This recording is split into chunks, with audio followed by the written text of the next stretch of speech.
김건희의 잠수함. 그 들어간 거. 예. 그 잠수함이 어떤 잠수함입니까, 그게? 아니 그러니까 나는 요즘 대통령 부부가 국민들 분노 테스트 하는 거 아닌가? 도대체 매일 분노하며 살아야 됩니까 우리 지금? 이 잠수함 건은 말이요. 네. 이게 큰일 날 짓이에요 이게. 아, 그래요? 42년 만에 한국에 왔다는 것도 최근에 밝혀진 거예요. 아, 핵잠수함입니까, 이거? 핵잠수함인데 SSBN이라 그러는데 예를 들어 SSGN 하면은 그 순항 미사일을 탑재하는 거고 SSBN은 밸러스틱 미술이 들어가는 SSBN. 그러니까 잠수함 중에 가장 무서운 거. 그리고 내부가 절대 공개 안 되는 거. 이래가지고 핵 탄도 미사일을 실는 거. 그리고 오하이오급 켄터키 잠수함이 왔어요. 그랬는데 미국에. 그런데 처음에 이게 뭐 비핵화 공동선언 위반이냐 아니냐 지금 말 많은데 그 잠수함에 핵미사일이 있는지 없는지를 시인도 부인도 안 해요. 있다 그러면 비핵화 공동선언 위반이고 그렇지. 없다 그러면 개털이요. 그러네. 그 껍데기만, 껍데기만. 빈총이요. 그 요트잖아요. 그러면은 뭐 핵잠수함이 오고 뭐 하고 또 이게 또 빈소리가 되니까. 그렇지. 예. 요러지도 못하고 저러지도 못하는 정체불명의 잠수함인데 여기에 대통령이 그 잠수함 함상에서 세러머니한 건 난 이해가 가. 거기에 국방장관도 오고 안보실장도 오고 뭐 김건희도 옆에 서 있고 난 그걸 이해가 간다 이거요. 왔으니 환영해줘야 된다 이거네요. 또 지 자랑 아니요. 워싱턴 선언에서 그 뭐 전략 자산의 가시성을 높인다는 대목이 있잖아요. 그러니까 뭐 그건 이해가 가. 문제는 그 다음이요. 핵잠수함 내부로 들어갔는데 여기서 그 사진을 보니까 국방장관 안 보여. 안보실장 안 보여. 해군 작전사령관 안 보여. 김건희하고 둘이 사진에 대문짝만하게 나오는데 김건희가 이렇게 잔망경 그거 돌려보고 브리핑도 듣고 이러는데 비밀 취급 인가증도 없어. 이 특수 기밀 장비에 들어와서. 아, 그것도 있어야 됩니까? 우리나라 한국군 장교 중에 그 잠수함 타본 장교들 거의 없습니다. 우리 장교들 거의 접근 불가해요. 근데 뭐하러 거기에 김건희가 가가지고 여기서 이 잠수함의 억지력의 효과는 얼마고 유사시의 작전 계획은 뭐고 내가 한국 대통령으로서 이 잠수함이 유사시의 내 뒷배가 되는구나 뭐 이런 감을 잡으려면 옆에서 군사 지도자들하고 그렇지. 이렇게 토의하면서 가는 건데 예. 여기에 김건희가 와가지고 대통령은 김건희가 이렇게 장비 만지고 하는 걸 흐뭇한 표정으로 보고 브리핑도 김건희가 받고 세상에 국가 안보를 무슨 개조수로 보는 거야 지금? 겪고 내가 나셨네. 저기 이거 나도 매일 분노하고 사는 게 바람직하다고 생각이 안 되는데 이 사진 한 장을 보는 순간 뜨거운 게 목젖을 타고 올라와. 그러면서 도대체가 국가 안보를 뭘로 보고 그 저기 말이야 뭐 거기서 아니 명품 쇼핑하더니 잠수함 쇼핑하는겨? 그렇게 가는 게 지금? 이게 지금 나라가 망조가 들어가지고 말이지 우리나라 왜 보수 성우의 재앙군이네 가만히 있는 겁니까 이거? 이것도 나 이렇게 평소에 목청 높이고 사는 사람 아니야. 그렇지. 내 성격이 얼마나 온유해. 충청도 양반이시지. 근데 이따구 사진이 말이 되는 겁니까? 그리고 왜 기사들 안 써 이걸? 이걸 또 대통령실에서 사진은 미 해군이 제공했어요. 거기 승조원이 찍어준 거예요. 아무래도 그 한국 사람이 들어가 찍으면 또 그거 안 되니까. 안 되니까 이건 대통령 전속 사진사도 못 들어가는 짓이 있어야 돼요. 그러면 그 사진에 나온 이제 군사기밀 요인을 다 빼고 준 거예요. 그러니까 남은 게 보니까 김건희 윤석열밖에 없는 거야. 이 특수시설에서. 아니 근데 거기 만약에 우리 군 책임자들이 간다면은 좀 유익한 자리가 될 수 있었겠네요. 그러니까 사실은 이게 한반도 비핵화 선언을 보면 이거 사실은 이게 논란이 많지만 그러면 이왕 왔어. 그러면은 이 잠수함을 통해 가지고 우리가 어떤 전쟁이라든가 핵에 대한 감수성을 높이면 그게 유사시 위기 관리에 도움이 되는 거예요. 그러면은 외부에 이렇게 통계적으로 하려면 뭐 몇 발의 미사일을 싣고 뭐 유사시에 어떻고 하는 게 있지만은 막상 실제로 보면 이게 유사시에 뭐라는 걸 알아. 이게 뭔지를 알아요. 아, 이거 전문가는. 그러니까. 예. 그러면 거기서 이제 저기 그 군 수뇌부들하고 이렇게 이야기를 나누는 거예요. 그래서 미군하고 또 이거 작전은 어떻게 하십니까? 이래 질문도 해보고 이거 김건희가 다 받은겨. 김건희가 뭘 한다고? 어? 아니 몰라 그러니까 나는 외교안보에 이 어떤 뭐 이러면은 앞으로 대통령실 지하 방카에 그냥 불쑥 나타난다든가 뭐 한다든가 아니면 NSC 상임위 하는데 불쑥 나타난다든가 아 그거 하고 똑같은 거지 그래 이게 국가 안보를 갖다가 말이요 어? 이제 이러다 윤석열이 유고되는 상황이면은 김건희가 대행하는 거 아니야? 아니 그러니까 우리나라는요 개헌을 할 필요가 없어요. 벌써 권력 구조가 이원 집정부제이기 때문에 이원 집정부제. 이 나라에는 엄연한 부통령이 있거든. 그래 부통령인데 대통령 위일 수도 있기 때문에 상통령인지 부통령인지 몰라. 일단 저기 네? 그 지금 대통령 네. V2라고 불리는 김건희가 부통령이고 아니 그 부처라고 하지 않습니까? 부처. 윤석열이 부통령이고 첫 통령. 그렇게. 그러니까 예, 부처. 그러니까 원투가 돼 있기 때문에 이 권력 구조화에서는 개헌을 할 필요가 없습니다. 그렇지. 이게 바로 이원 집정부제라고 하는 겁니다. 이거를. 아니 근데 이제 이런 상황이 매우 심각하고 그럼 군 내부에서 좀 동요가 있어야 되는 거 아닙니까? 아이고 내가 천공 수사 예전에 받아봤지만은 군인들 납작업들이 있더라고. 아유 문민화 됐구나. 문민화 됐어. 우리나라가 문민화가 됐어 이제. 심하게 문민하죠. 그래서 내가 얘기하잖아요. 용산 갔더니 육사 위에 검사, 검사 위에 여사, 여사 위에 법사. 법사. 그렇게 서열이 돼 있더라는겨. 내가 그 용산 그 이전할 때 내가 가서 여러 명 인터뷰 해봤잖아요. 내가. 네. 이게 정말 심각하네요. 아니 근데 왜 요즘 나대 자꾸 김건희가? 나댈 때가 아닌 것 아니 같은데. 나댈 때가 있고 빠질 때가 있고 낄 때가 있는 것이지. 이 분별력 마저 한 거 이건 고의적인 건데 대통령실이 이 사진을 뿌린 거는 김건희 뭐 명품 쇼핑하는 거 국내 언론이 뭐라 그랬다며. 더 보여줄게.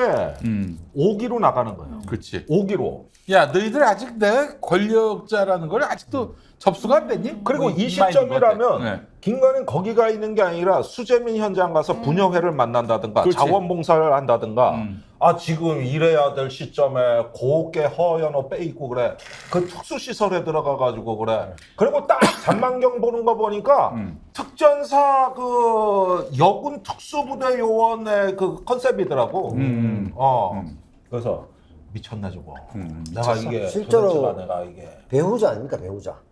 배우에서 배우자가 아니라 배우자 활동하겠다고 했고 공약대로 실천을 제가 하고 있다고 보고 저희 국민들이 많이 힘든 게 이제 워낙 활동적이 액티브 하시니까 따라잡기 힘듭니다. 사실 저희가 그 에코백 가방 안에 뭐 들었나 파악하기도 전에 샤넬이냐 에르메스냐 이 얘기가 나오기도 전에 핵잠수합니다 이 자식들아. 바로 이렇게 나오시니까 저희들이 뭐 그 명품 쫓아가기가 논란을 덮기 위해서 바로 그냥 잠수함으로. 그리고 보통 저희가 알기로 잠수함이면 통상 무장 공비가 나타난다. 뭐 이런 거잖아요. 근데 이분들이 나타나가 물론 이제 윤석열 대통령이 뭐 군대를 안 갔으니까 또 아무래도 이제 어떤 뭐 경력이나 학력이나 얼굴이나 여러 가지로 어떤 절차 탕마하시느라 김건희 여사께서 고생을 많이 하셨기 때문에 전투력이 더 셀 수도 있어요. 그렇기 때문에 윤석열 대통령보다는 좀 더 군 통수권으로 적합할지도 모릅니다. 제가 보기엔. 그래서 그러신 것 같은데 그런 면에서 봤을 때 야, 이 어떤 뭐 개그맨 한 선배님이 그렇게 얘기하시는데 이제 조롱도 지친다. 글쎄 조롱하기도 힘든 거예요. 이제 뭐 에르메스 사실은 그래요. 에르메스도 보니까 제가 고가 가방 말고요. 핸드크림을 분석해봤습니다. 핸드크림이요. 샤넬이 8만 원입니다. 에르메스가 94,000원. 더 비싸잖아. 그러니까 어떻게 보면 제네시스 탄 사람한테 야 그랜저다 이러니까 기분이 더 나쁜 거야. 이것들이 나를 모르고 잠수함 센 걸로 가, 센 걸로. 네, 고연적이 아닌 거 아니야. 안 보시는 안 보이는 놈들이 안 보시고 뭐 이를테면 좀 그렇게 봅니다. 제가요 이번에 우크라이나 순방이나 이런 거에 대해서 사실 할 말은 많지만 이번만은 분노를 참으려고 했던 거야 내가. 그래서 요전에 여기 스픽스 나와가지고 아니 뭐 대통령 우크라이나 갈 수도 있는 겁니다. 이 말 했다 댓글로 내가 뒤지게 얻어 터졌어 내가 며칠 전에. 그런데 모든 걸 분노할 생각 없다. 이제 분노의 에너지도 고갈돼 간다. 그리고 왜 나는 분노만 하고 살아야 되는가. 그런데 가만히 보니까 대통령 자체가 분노 조절 장애가 있고 저렇게 오기로 뭘 백지화하고 더 보여줘 이러고 뭐 보조금 얘기하고 이러는 거 보니까 사실은 그 역량에서 내가 진 거예요. 그러니까 이런 면에서는 웬만한 그냥 넘어가려고 그러다가 그 잠수함 사진에 거기서 꼭지가 돌아버린 거예요. 이게. 그러니까 저도 이게 굉장히 사실은 중요한 오늘 일어났다고 생각하는데요. 방금 김정대 의원님 말씀하신 것처럼 그 핵잠수함의 핵탄두가 실렸냐 안 실렸냐 이게 굉장히 중요하거든요. 실렸으면은 말씀하신 것처럼 비핵화선은 바로 위반이거든요. 그러면 안 실려야 정상인데 안 실렸다고 말하면 쇼가 안 되는 거죠. 그러면 왜 들어왔냐 이렇게 되는 거 아닙니까? 빈 깡통이 들어왔냐 이렇게 될 거 아닙니까? 그렇기 때문에 이 군사적 이벤트가 국가적으로 보면은 100번 양보해서 아주 굉장히 치밀하고 전략적으로 구성돼서 그게 발표가 돼서 안보적인 효과를 거두려면은 얼마나 연구를 많이 하면서 치밀하게 준비된 전략적 행동이어야 되는가라는 측면에서 보고 있었거든요. 근데 기대할 필요가 전혀 없는 게 거기 비추인가도 없는 민간이신 분이 거기 들어가서 그 안에 들어가서 군사시설 자기가 무슨 놀이기구 보는 것처럼 잔망경 보고 신나가지고 놀이기구 됐어요. 이런 상황을 보니까 이거 볼 필요도 없다. 전략이고 뭐고 국정농단이 벌어졌고요. 국가 안보의 기강이 무너졌고 시스템이 붕괴된 상징적인 사진이 찍혀버렸다. 전략이고 뭐고 얘기할 단계도 아니고 이건 국가 붕괴의 상징으로 변해버렸다. 저는 그렇게 실망을 하고요. 결정적으로 얼마나 이 군 기밀에 대해서도 뭐 둔감한가는 둘째치고 이런 일을 벌일 수 있다는 거는 그 옆에서 참모들이나 보좌하는 사람들이 이걸 몰랐을까요? 당연히 알죠. 거기 왜 들어갔습니까? 국군 뭐 국방부 장관도 안내는 못 들어가고 뭐 누구도 못 들어가고 미국에서는 뭐 사전 허가가 필요하고 이런 얘기 얼마나 많았을 겁니까? 그걸 다 무시하고 일이 벌어졌다는 것 자체는 말리는 시스템 그 청와대 저기 대통령실 자체에서도 현재 보좌 시스템도 다 무너졌고 의전을 좀 담당하는 사람이 네. 김모 비서관이라고 김승희. 완전히 간신들 천지가 돼가지고 시스템은 온데간데 없이 지금 국가가 무너진 상황이라는 게 아주 상징적으로 오늘 보여줬다. 저는 이렇게 봅니다. 어떻게 보세요? 그 부분은. 뭐 국가 시스템이 붕괴된 거는 뭐 이번 일뿐만 아니고 여러 가지 일들을 통해서 보여졌죠. 그리고 그 전략이 없다라는 이야기를 하셨는데 군과 관련해서 그거는 지난번에 해외 장병들 만난 자리에서 여군들한테 김건희 여사가 뭐 에이스. 네, 인기 많겠다 뭐 이런 이야기를 할 때부터도 에이스. 이제 이번에 여군 또 만났어요. 네, 또 만났잖아요. 네. 그러니까 뭐 이제 이런 국가에서 군이 어떤 역할을 하고 얼마나 중요하고 이런 거에 대한 생각이 없이 그냥 본인을 어떻게 돋보이게 해줄 것이냐, 그러니까 군마저도 그냥 본인을 돋보이게 하는 그런 도구로 쓰였다라는 좀 생각이 들었습니다. 계속 권력으로 너희들 내가 누군 줄 알아? 하면서 계속 그 국정농단이라는 어마어마한 그런 범죄를 야기할 만한 그 논란을 야기할 만한 그런 행보를 취하면서도 계속 이런 메시지를 던지는 거죠. 너희들 내가 누군지 알아? 내가 얼마나 권력이 센지 몰라? 근데 시비를 걸어? 뭐 시비 걸 테면 걸어봐. 그 시비 열심히 건단 말이지. 막 화도 난단 말이지. 근데 아무도 제동을 걸지 못하고 그냥 이대로 이 상황에 순치가 되는 거예요. 우리 사회 전체가. 그러니까 나중엔 저절로 정말 의원님 말씀대로 이원 집정부제다. 이원 집정부제다. 이거를 거의 내면화시키려고 하는 게 아닌가 하는 그런 생각이 듭니다. 정상외교 종점이 폴란드였는데 종점이 바뀌어 우크라이나로 네. 간 거잖아. 그러니까 내 얘기는 이 종점이 길을 잃은 정권이란 말이야, 여가. 그러면 임기 종점도 바꾸시는 게 어떠냐. 그러니까 그 원래 임기 종점은 2027년 5월이지. 아이고야. 5월 9일이죠. 그 종점도 바꾸는 게 어떠냐. 야, 3년 후면은 내 나이 52인데, 네. 아이고 참 빨리 앞당겨야죠. 아니 네. 뭐 아직은 뭐 쓸만한 나이예요. 아닙니다. 저기 뭐 우리 이제 얘기 나온 김에 오늘 김종대 의원님 잘 나오셨네. 그 저기 잠수함 얘기도 있지만은 이 청주 침수 하신 말씀입니다. 네네네. 청주가 또 고향이시고 상당부 출마도 하셨고. 상당부. 그런데 거기는 산지라서 이 고이는 데가 없어요. 그런데 이제 그 청주 반대편이 도종환 의원제였고가 네. 흥덕. 거기서 2017년에 끔찍한 수해 피해를 입었어요. 그때 이 인근에 석교천이 그 범람을 해가지고 산업단지를 덮쳤는데 그때 오페수 저장고 있잖아요. 독성물질 있는 거. 그것을 넘는데 불과 저기 10여 센치 앞두고 멈춘 거예요. 아이고야. 그게 범람을 했으면 음. 그 넘어갔으면 금강이 완전 오염되는 환경 대재앙이 날 뻔했고 아이고. 와 거기서 그 멈췄는데 또 그 인근에서 이번에 지하차도에서 사고가 난 거예요. 아이고. 그리고 그때 그 저기 그 산업단지에서 피해가 난 그 지역구 도의원은 그 와중에 해외에 놀러 간 게요. 그때 4명이 놀러 갔잖아요. 그래가지고 전국이 혹시- 난리가 났잖아. 뭐. 그 레밍 발언. 레밍 발언. 아, 그런데 이번에는 도지사가 음. 그때 같은 또 역기 행각이 있는 게 이제 김영환 도지사가. 이래가지고 이번에 저기 상황이 종료될 때까지 충북도 상황실 브리핑이 아예 없었어. 네. 아예 도지사가 이 사고가 난 걸 알고도 다른 지역으로 갔고, 없었어. 괴산. 네, 그리고 자기 그 집. 상황 자체도 1시간이 지나서야 알았다고 하더라고요. 그리고 또 저기 오늘 폭탄이 터진 거 한두 명 정도 죽은 줄 알았다. 아니, 그럼 그 한두 명 목숨은 목숨도 아닌가요? 어떻게 그러니까. 그런 이야기를. 아니 이래가지고 장례식장 가서 기자들한테 그렇게 얘기를 한 거예요. 누가 죽은 겨 이런 거 아닙니까? 그러니까. 그건 그냥 일반적으로 하는 거. 예. 그러니까 뭐 처음에 한두 명 정도 사망한 줄 알았다. 아니, 그러니까 윤석열 대통령이 그런 거 아닙니까? 평소 지내던 것이니까 조금은 힘들대도 그냥 그대로 지내시면 됩니다.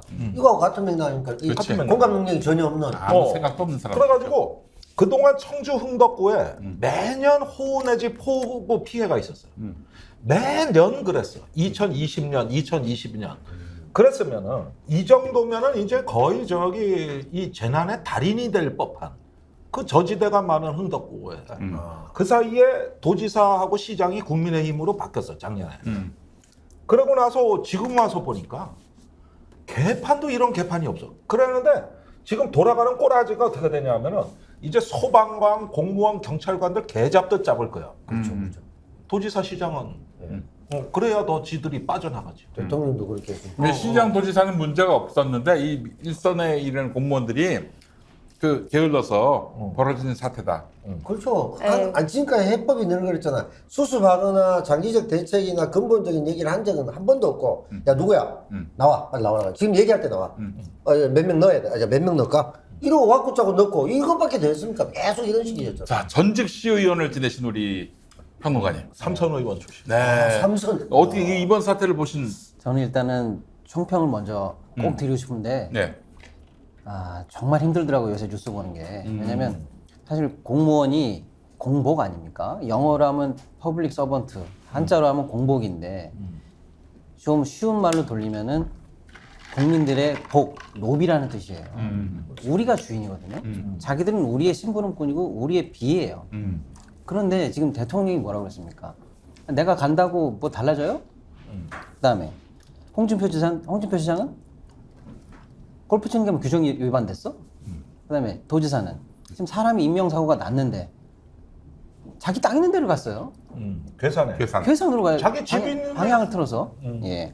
그리고 정진석 이분은 사실 전 대표 아닙니까?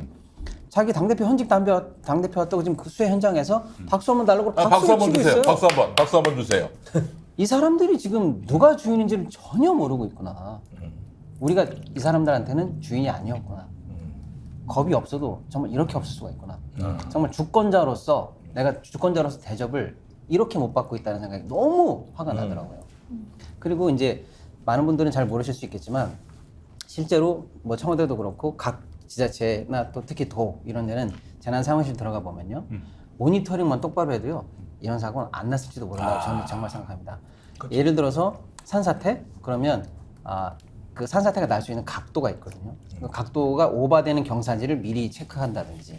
그래서 거기에 지금 내린 비가 얼마이기 때문에 흙이 물을 얼마나 먹었는지 이런 위험도를 체크해서 거기 길을 앞에 사전 통제하고 또 위험도에 따라서 지하차도가 침수될 수 있는 1, 2, 3급지를 정하고 또 이런 걸 다 하고 모니터링을 하다 보면은 그리고 모니터링이 나왔을 때 비상 연락을 바로바로 할 수 있게 이렇게 하면은 사실 막을 수 있는 부분이 굉장히 많거든요. 근데 그 지금 저는 아무도 모니터링과 실시간 대응을 기민하게 하지 않았다는 거예요. 이 시장 도지사는 정무직이고 또 뭐 그 사람들은 원래부터 진정성이 없는 사람들이라고 치더라도 일선 공무원들은 정권과 관계없이 계속해서 그 직을 유지할 텐데 왜 이렇게 공직기강이 허물어졌을까요? 아니요. 실제 가보잖아요. 시장 제일 위에 있는 분이 내가 지금 상황실에 나간다. 즉시 보고해라. 저 모니터링 어떻게 되는 건지 즉시 보고해라. 1급지는 어때? 2급지는 어때? 댐은 어디로 가고 있어? 현장 출동했나? 상황 즉시 보고. 이렇게 하잖아요.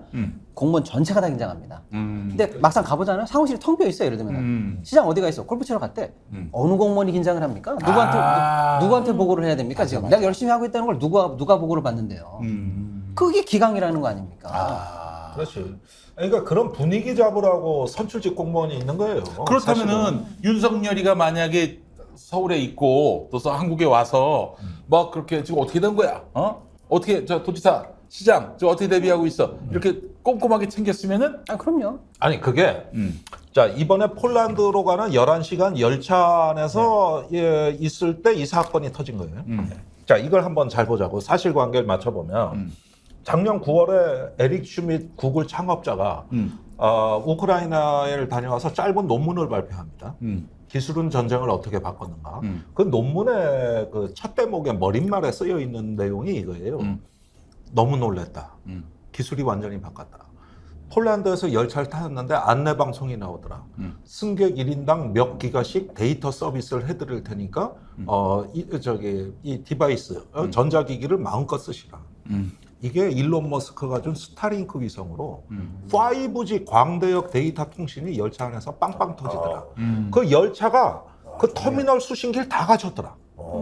그러니까 무슨 얘기냐 하면은 여기서 11시간을 타고 가는 이게 위기관리 상황가게 하기에 최적의 조건이라는 겁니다.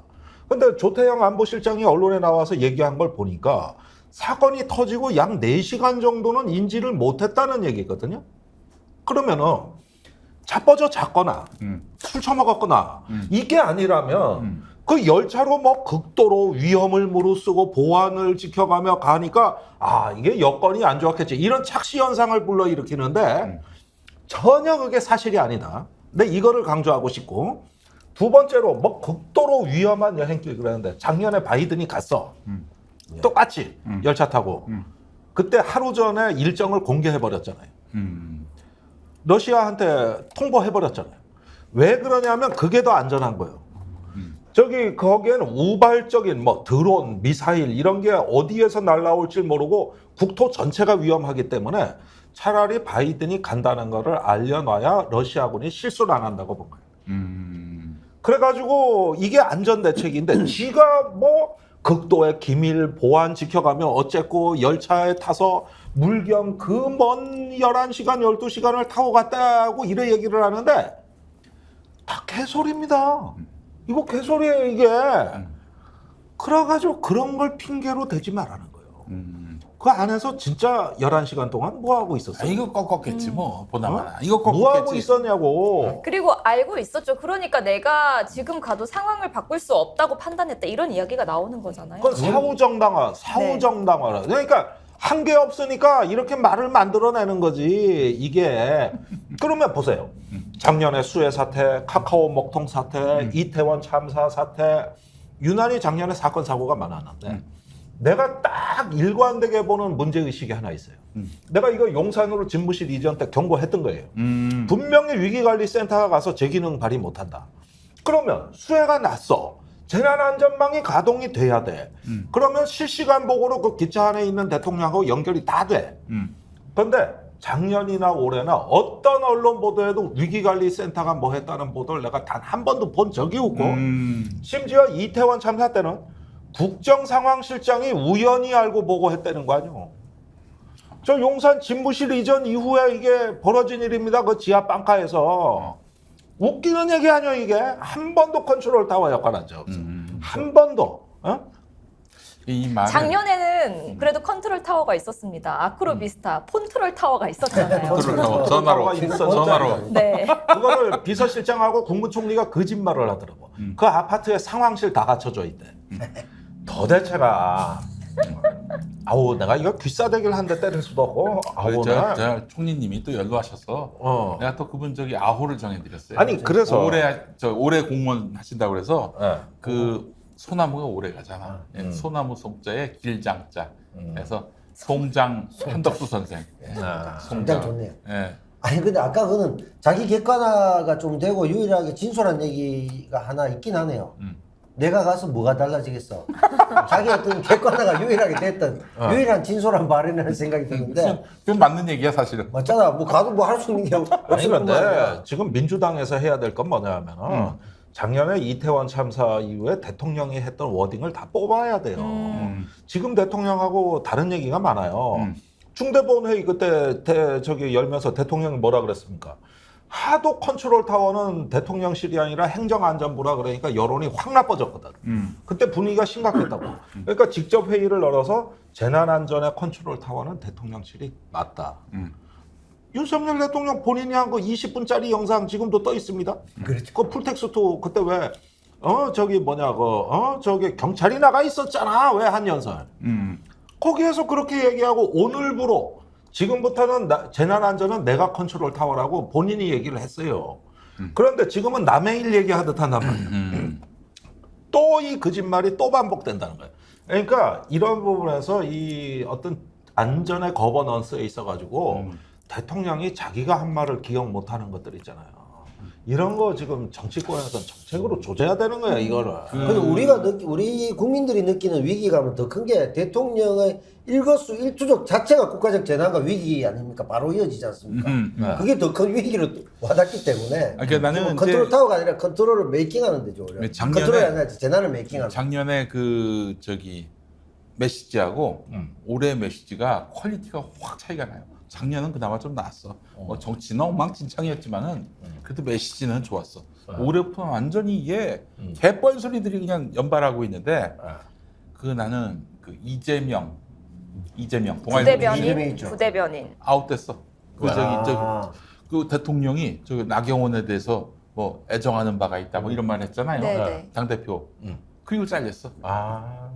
그 이후부터 이 메시지가 진짜 이건 뭐 정말 이로 말할 수 없는 초딩 같은 메시지들만 좀 나오고 있어요. 김은혜도 전혀 안 보이더만요. 김은혜도 뭐 요즘 아니 왜 아니요, 화면엔 뭐 나오던데. 일하고 있습니다. 네. 일을 합니까? 네. 일을 하고 있어요. 아 이번에 이제 유인촌 전 장관께서 급파되셔가지고 또 활동 크게 기대하고 있더라고요. 네. 네. 그 소장님. 네, 그러니까 조금만 더 설명을 드리고 싶어서요. 그러니까 사실은 공직 사회, 우리의 이 정부가 왜 존재하냐라고 할 때 기본적으로 나오는 게 국민의 생명과 안전을 보호하려고 있는 거 아닙니까? 근데 그게 뭐냐면요, 바로 이런 겁니다. 뭐 정부, 정치 그러면 되게 고차원적인 뭐 대단한 안보, 경제, 뭐 외교 어려운 것만 생각하는데요. 피부로 우리가 느끼는 이 당연한 권리, 우리의 생명과 안전이 보호돼야 되는 그럼. 이 1차적 책무를 못했지 않습니까? 아 그래야 세금 내는 거지. 이거는 그러니까. 즉각적으로 분노해줘야 됩니다. 아. 근데 지금 국민이 죽어나가고 있고 자연재해가 나서 난리가 났는데 내가 가면 뭐해?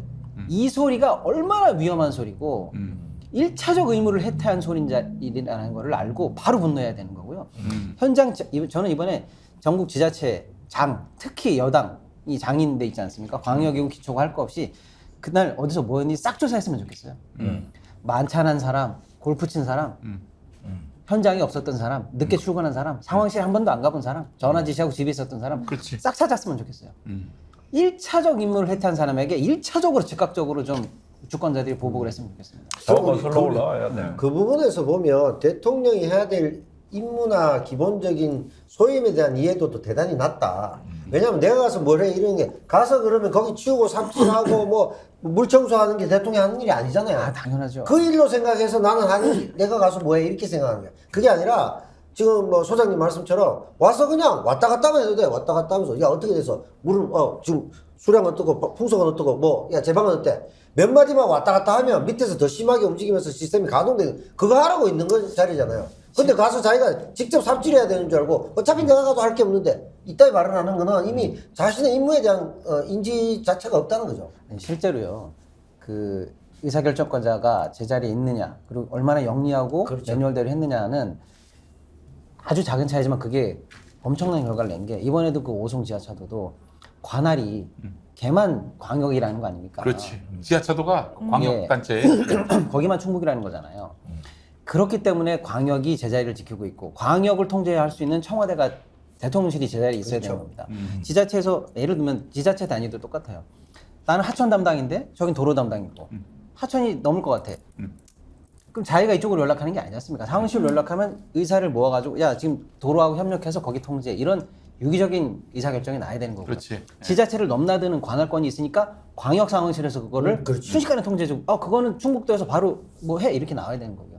광역을 넘나드는 걸 조정하기 위해서 총리실과 국가위를 담당하는 유기상황실이 있어야 되는데요.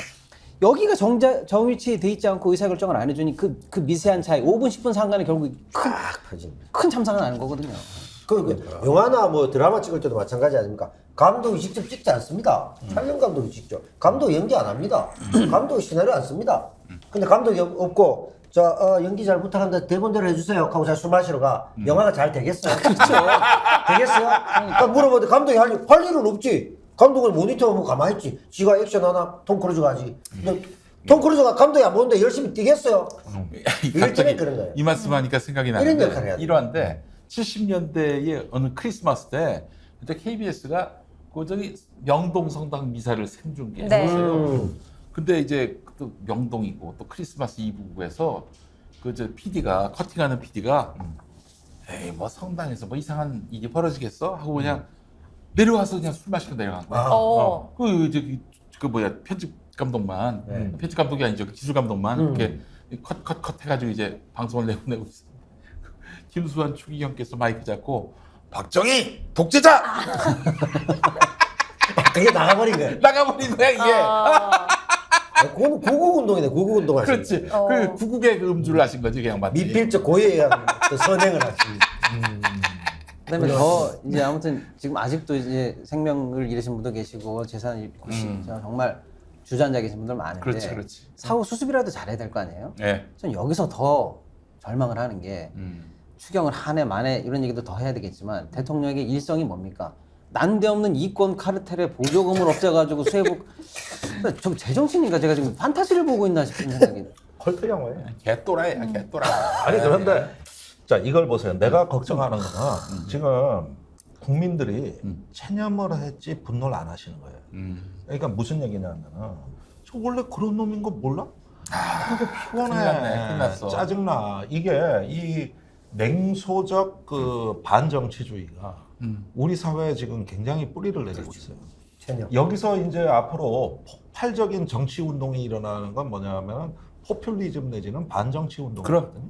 근데 그게 지금 토양이 파시즘으로 가는 거예요, 파시즘으로. 저기 형성되고 있는데 대통령은 계속 그 선동을 통해서 그 운동을 호명하고 있어요.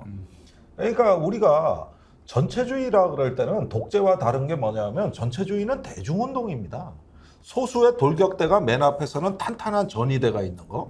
그걸로 중간적인 성향의 사람들을 말 못하게 압박하고 막아내는 거. 이걸 전체주의라고 하는 거거든요. 근데 지금 양상이 보면은 국민들이 이제 말을 못하고 계세요. 언론부터가 저런 모양이지. 거기에다가 뭐 하고 또 분노해야 돼? 이러는 게 또 오히려 곤혹스러운 거야. 이게 바로 사회가 그 민주공화정의 방화벽이 무너지는 단계로 들어가는 겁니다. 그러니까 이런 대한 언론이 있는 건 그나마 다행이지만 우리가 진짜 왜 대통령을 뽑고 민주공화정이 살아나야 되는지 이거에 대해서 정말 우리가 진짜 친절하게 특히 청년들한테 자세하게 이런데 이걸 멈추면 안 된다는 거예요. 이거를. 왜냐하면 잘못하면 골로 가게 생긴 거예요. 그게 재난의 파시즘입니다. 이게 재난의 사회학이란 말이에요. 지금 정치 무관심이나 체념이나 아까 제가 뭐 조롱도 지친다고 말씀드렸듯이 그런 분들이 35, 40% 점점 늘잖아요. 반대로 윤석열 정부의 폭정과 실정은 명백함에도 불구하고 민주당의 지지율은 또 오르지 않는단 말이에요. 이쪽으로 자꾸 몰린다. 그러면 지금 말씀하시는 것처럼 소수의 세력으로 이 사회를 좌지우지할 수 있는 더 나가서 전체주의가 될 수 있는 히틀러도 뭐 37% 이걸로 됐다고 하니까 이제 보면 그런 위기의 시대로 가고 있다. 그런 면에서는 사실은 어떻게 보면 비판하실 분도 계시지만 뭐 우린 좀 다르지만 양수겸자가 촛불 집회 많이 가고 하니까 좀 다르지만은 앉아서 당신들 계속 떠들고 뭐 뒷담화하고 체념하고 한풀이 한다고 세상 바뀌어? 안 바뀌어? 이렇게 된단 말이지. 그러면서 자꾸 그건 이 정부가 노리는 거지. 바로 그게 포커스고. 체념하는 거. 네, 이걸 바라고 있는 거예요. 그런 면에서 사실은 이런 방송들이 우리가 이제 뭐 장단점이 있겠지만 우리 꼭 해야 되는 이유가 여기에 있는 거거든요, 사실은. 체념하지 말라. 네. 우리가 저 절망하지 말고 우리 손으로 세상을 바꿔 나가자. 왜 바꾸지 않고 남이 바꾸길 바라고만 있을까? 그래서 많이 들어본. 모르실걸요? 안 대변님은 그 세대가 아닌데. 모르시나? 서태지와 아이들의 교실 입회하는 아, 안타깝습니다. 안타깝네요. 아유, 네, 그래요. 본인도 그 가사를 좀 바꿨잖아요. 어? 본인도 그 가사를 좀 바꿨잖아요. 아, 그래요? 그렇죠. 표절론란의 시비. 아, 그랬나? 그 노래가? 아, 그것까지 몰랐어요. 아니 그 노래 말고도 많이 네, 사이프러스 힐크하고 뭐 많이 뺏겼지. 자, 알겠습니다. 아, 오늘 서태지와 아이들부터 뉴진스까지 진짜 다채롭게. 다채롭게 이야기했어요. 아니 주현미 마포 아, 주현미. 주현미 될 뻔했네. 아. 네, 마포동서. 아니 뭐 임기종점. 네. 임기종점, 유인촌 임기종점. 문화특보 취임 기념으로 우리가 해드린 것 같네요. 네, 양평종점. 네. 주현미까지 다. 알겠습니다. 자, 오늘 막자지깔 마무리하도록 하겠습니다. 우리 박시동 소장님, 김종대 전 의원님, 안기령 부대변인님, 그리고 남태우 배우님과 함께했습니다. 여러분, 다음 시간에 뵙겠습니다. 고맙습니다. 아...